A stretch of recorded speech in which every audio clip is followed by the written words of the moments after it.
Pour la énième fois de leur histoire politique, les Camerounais se rendent aux urnes pour élire leur président.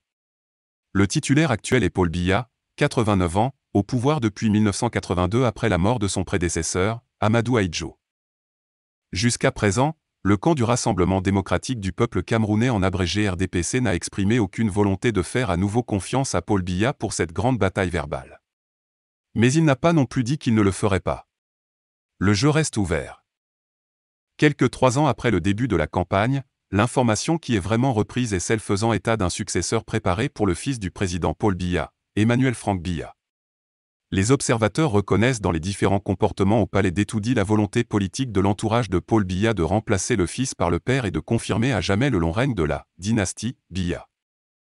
L'homme politique camerounais, président national de l'Alliance des forces progressistes en abrégé AFP Cyril Sambaka, ne fait pas une fixation sur le fils Emmanuel, mais sur le père Paul.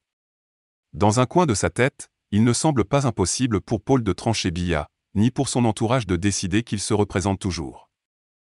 L'adversaire a alors envoyé un message à Paul Biya sur sa page Facebook. L'honneur d'un homme commande d'être en phase avec son pays, de sentir ses pulsations, ses joies et ses inquiétudes. Ses impatiences aussi. De savoir prendre des initiatives audacieuses, a-t-il commencé. Cyril Sambaka rappelle que Paul Biya est désormais le doyen des présidents d'Afrique de l'Ouest et du Centre. Une longévité qui ne sera jamais égalée. 11 ans comme Premier ministre et 35 ans comme président d'un pays, le Cameroun. Il poursuit, « Votre honneur de messieurs sera de résister à la tentation d'un nouveau mandat qui n'apportera rien de plus à votre curriculum vitae. Votre honneur sera de percevoir que ce pays risque de basculer dans un conflit fratricide sanglant. Votre honneur sera de renoncer à vous représenter aux élections présidentielles, car ce n'est pas une fin en soi. Sambaka sait qu'être président et c'est une tâche noble, absorbante, exigeante. Représenter un pays, être son garant, celui à travers lequel tout un peuple se reconnaît. C'est sans doute enivrant. Une drogue dure dont le sevrage ne se fait que par les urnes.